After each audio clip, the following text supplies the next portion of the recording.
I got the Overstreet book out, of course, and I'd like to make a Pickwick. How this goes, I don't know. I'll show you what I'm going to use rock-wise. I got this nice piece of heated Buffalo River from Ronald Huffstader, I think his last name is. We did a trade, and I haven't hit any of this rock yet, so I don't really know like what the quality is going to be. It looks pretty good. Maybe a little. I don't want to use the word dry, but when I say dry, I mean like it reminds me of like most Burlington. Most Burlington's not dry, but it's not glossy either. But it looks like good rock, and I think it would make a really cool looking point. So this piece of rock, it's pretty big. Probably get a 5-inch point, 4 or 5-inch point out of this finished, but we'll see how it goes. So I'm basically going for, we're going to go for like a style like this right here. And let me see what the description says so I get an idea.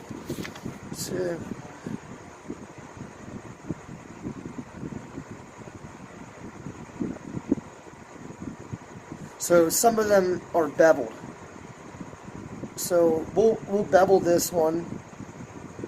It says a steep and shallow bevel. Typical. I'm not worried about the finishing on this piece because for me my biggest problem is not initial reduction, but like the secondary reduction, which is, you know, once you get it down to close to your finished biface. Once you get past that point, you know, then especially using antler tools, it gets a little bit more technical because your strike's got to be fairly accurate. And this rock's not, it's flat all around. So, I mean, it's not like it's perfect. But we'll get started on it.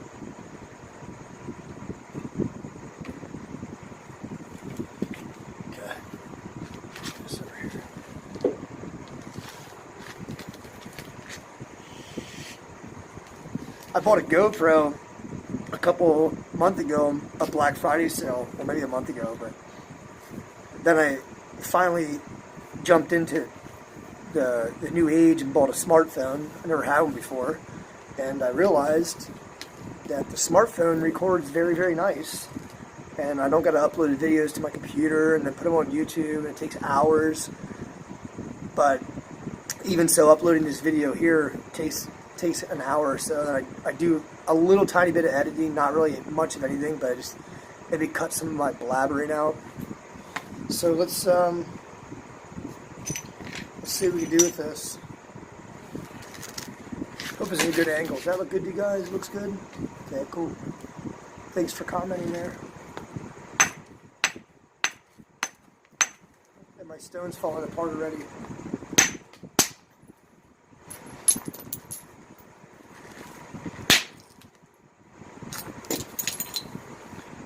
Pretty cool. So Ron, I hope you watch this video, man. We'll see what I can do with this. Hopefully I can do it justice. I don't know.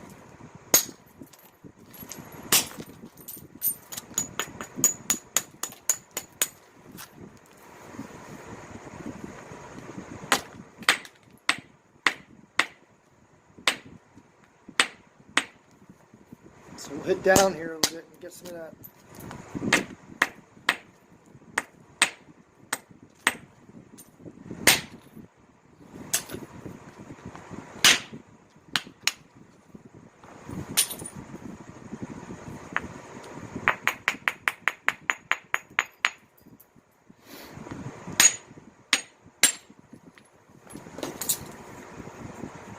Wow, that stuff's really, really colorful. I like that a lot.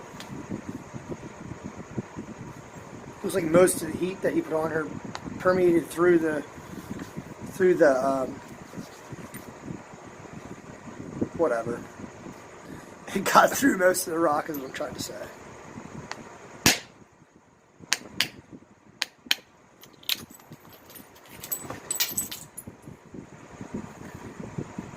Ew.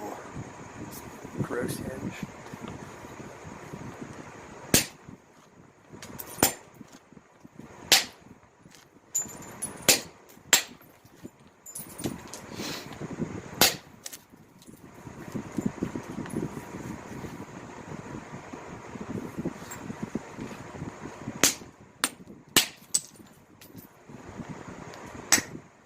Really, I've been pretty excited. I got like, you guys that watch my channel, I got like 177 subscribers, which to me is good. I mean, it's not as good as some of those videos where people's cats are like falling off of a table or something. They get a million views, but unfortunately, in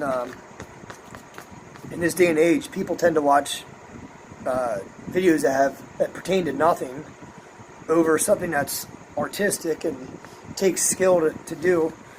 But it is what it is. I enjoy doing this. I don't make these videos because I think that I'm like the best or even any good at all. I just do it because I don't see a lot of videos online that have to do with flint knapping that utilize natural tools. So, and I know when I started using natural tools, I wanted some videos, and Marty was about the only guy that I watched. So I'm not comparing myself to Marty by no means, trust me.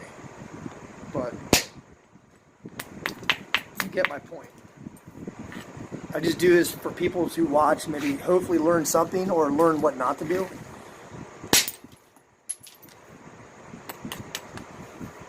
Try to take my time on this. I'm reducing this piece down here. Basically going to work these square edges off of here. The stuff seems to nap pretty well.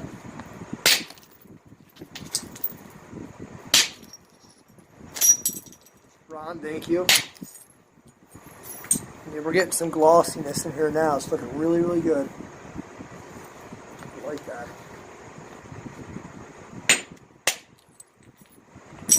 So if you guys are looking for rock, I think Ron sells this.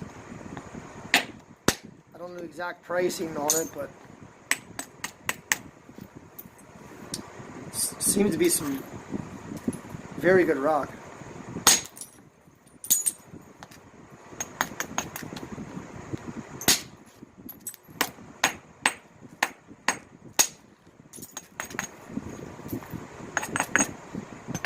Let's get the big boss out here and take a little cracker off here.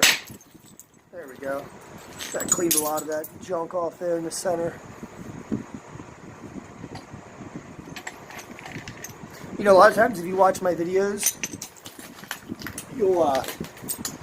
sometimes you'll see me just, sorry, I was reading a text message on my screen.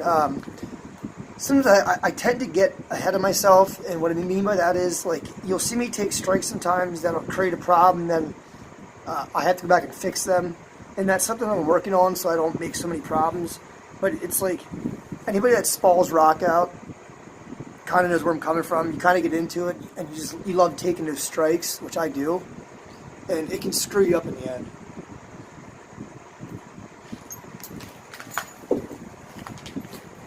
So you want to be sure to make your strikes as accurate as possible.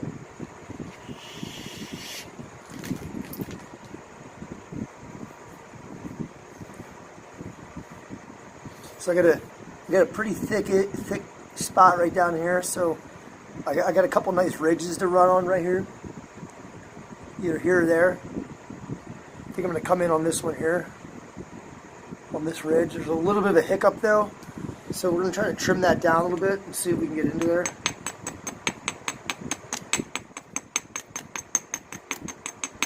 And like I said again, I don't, I get some emails sometimes, and people are like, sometimes I get some nasty emails, but for the most part they're good. But I just want everybody to know, like I said, I do not consider myself professional, so I don't post these videos because I'm for bragging rights or anything. I just like to do it. It's fun. So here we got a good platform over here. Now you see that hiccup though right there? I'll call it. It's a little step. We'll cut under that. We'll get the big one out for this.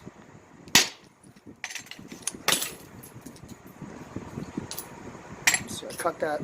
There was that hinge right there on there. See that? Cut that right out of there.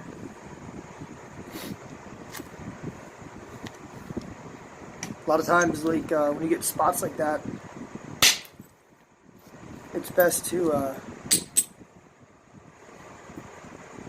strengthen that platform up really good.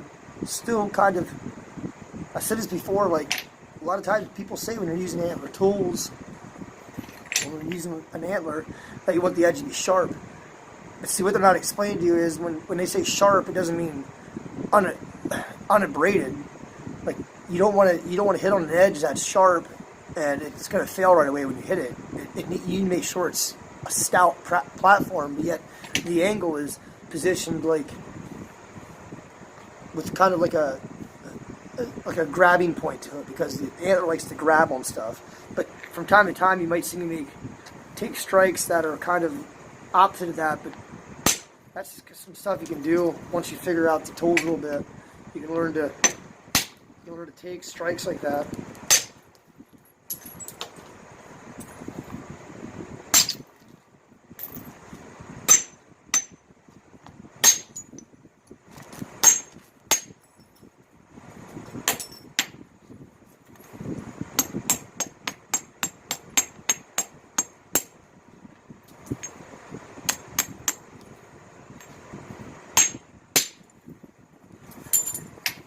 So this piece here is cleaned up fairly well, and then we got that.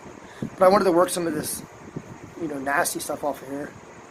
And I'm thinking the point's going to be like in here somewhere. So a lot of this is going to be gone, but you just don't want to come in there and just start bashing all your width away, and then there's my point. You want to work it in slowly. You want to reduce the thickness while you're reducing the width of it, to bring it into your final point, which I don't do half the time. But so I'm gonna turn this edge up here a little bit and just try to get set up for some of this other side here.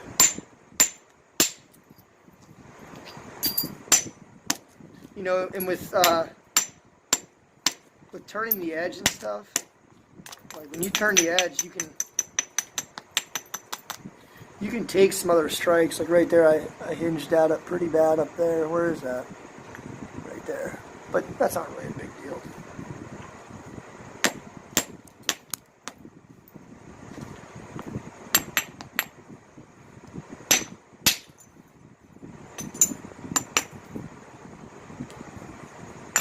A lot of these guys want to nap slabs and stuff, which is cool, but I'm not bashing slabs, man. I'm done with that because no one seems to get the point. But if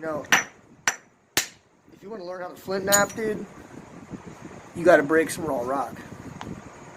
Slabs aren't going to show you much of anything.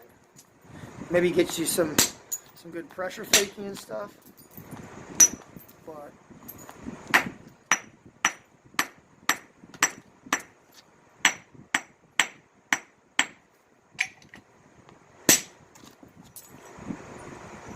it's not going to make you better at creating real stone tools if you're just busting on pre-cut pieces.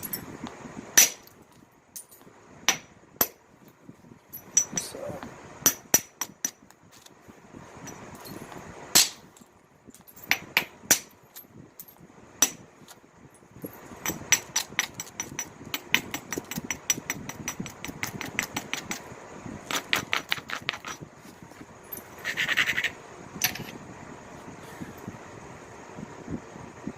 got a good ridge right here. See that high spot right here? I'm gonna take that out. Big one out again. Side of the leg. And drive in. You're not hitting. I probably went over this a million times, but it's okay. You're not hitting straight down to the piece. You're driving in, and you're just catching the edge of the billet. So it's like a downward peel. But I just always try to envision in my head, no matter how crappy the platform is, I just see it going completely across. Doesn't always happen though, but that one there did for sure. Okay. And I know I'm still on the side, but I'm trying to bring the edge over to the side by reducing as much as I can on this side here first.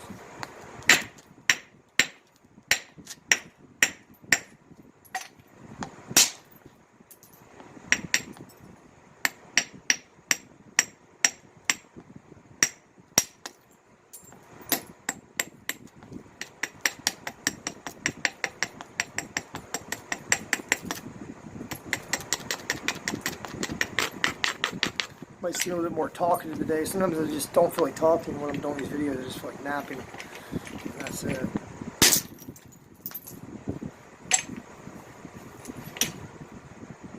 Now I noticed something on this piece.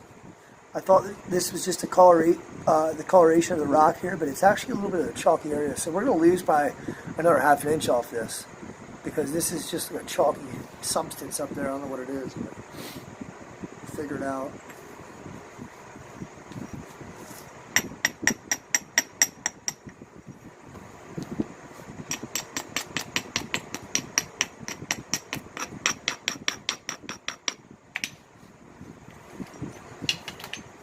Again, right here, get that platform set up there. We got this nice ridge. We'll clean some of this crap up.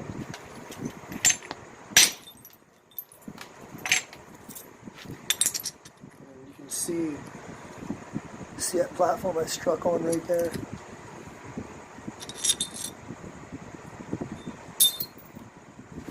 Got some nice waste flakes down here going too.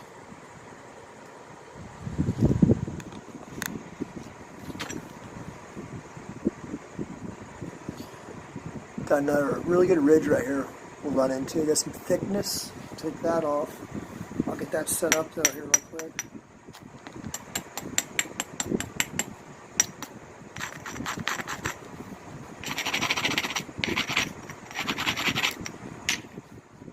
Again, we got like this little spot right here, but that's not going to deter us from coming up in there and getting that. Just grind it a little bit better and isolate it. Got the bigger stone here to give it a hard grind, and then you can see that's my isolation on when the piece is at this stage.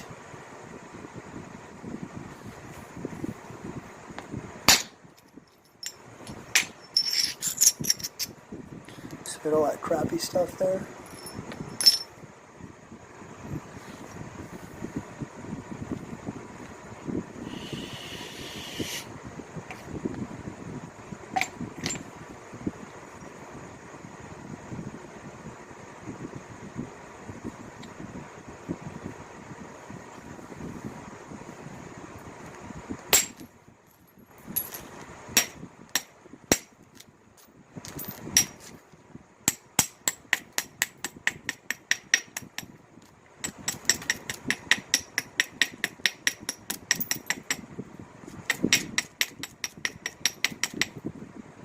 Probably just do a random pattern on this piece because that's what I'm good at.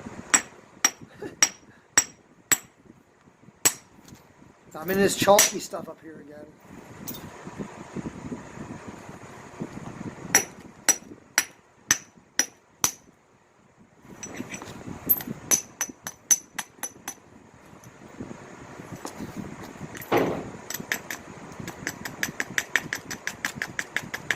I know a lot of guys tell you to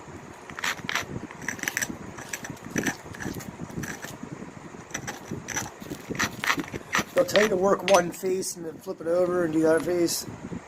Yeah, maybe on the perfect piece of rock, but dude, I work the high spots out.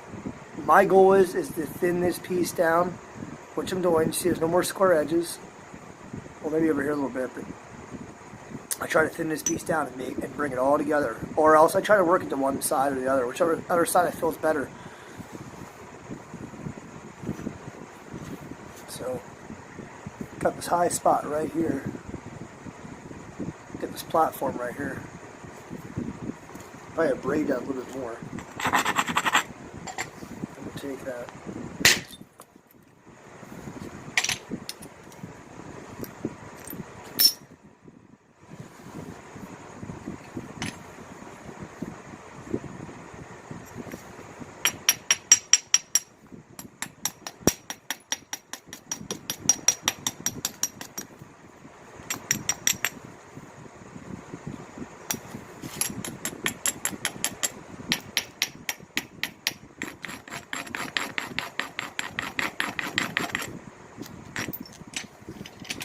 switch down to a smaller billet.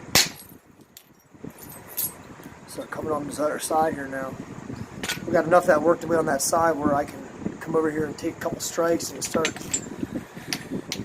whittling down this side here. I didn't lose a whole lot on this piece yet. I don't plan on it, but we'll see what kind of mistakes I can avoid from making too.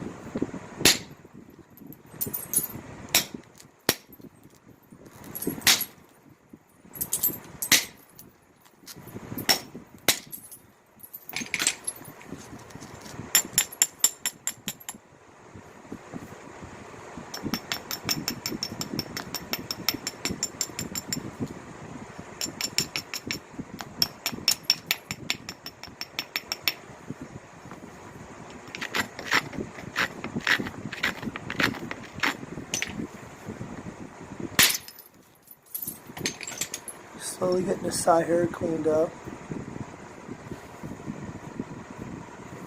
I'll probably take this video to 25 minutes and I'll cut it and I'll do part 2 if I don't break it, which happens a lot, so we'll see what happens.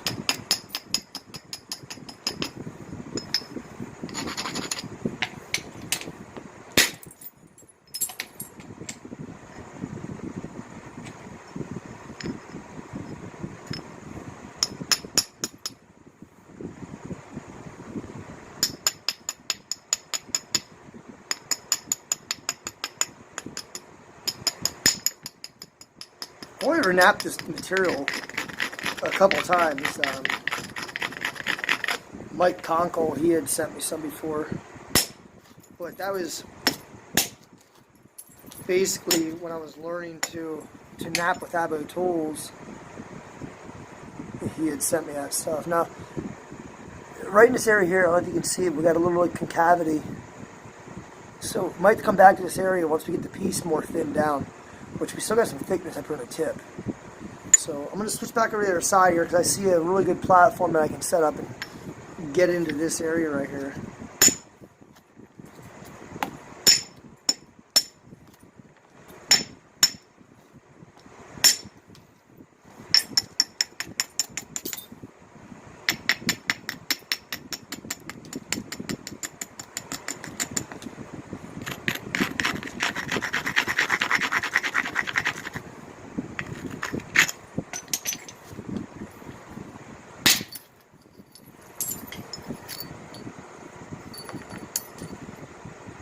Okay. And then right beside of here, look at that ridge right there. We'll get into that.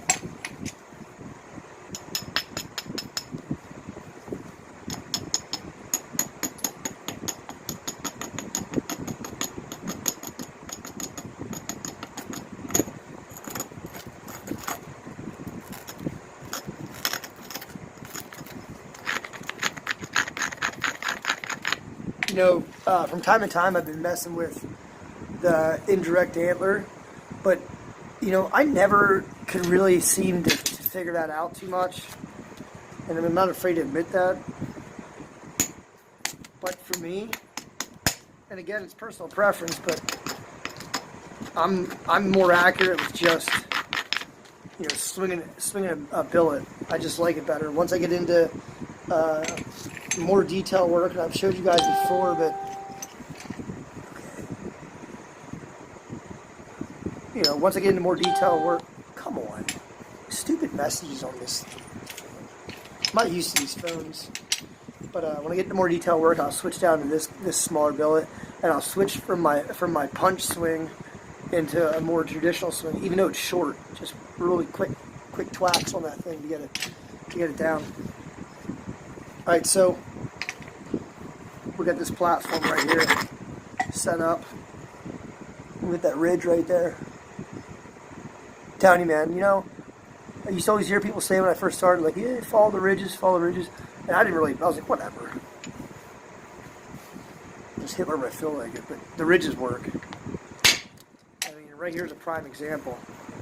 And, you know, that piece there just, you know, that's what you want. You want that to Could have faded in a little bit better, yes, I get it. But we have plenty of time to come back and fix that up. So let me pause this. We'll come back. This is where we are so far in this piece. And again, we're going to go for this style Pickwick right here. This one's made out of Dover Chirp, but the one beside it, right there, is made out of Buffalo River. Someone probably just put, back in the day, put a little bit more flair on this piece. They were a fancy lad, and they wanted to get a little bit more flair on the edges. But we're going to go with this style. I think this is more of a traditional style for a Pickwick. We're going to bevel the edges, and we're going to really do a real fine detailed edge on it too when I'm done. So I'll be back, guys.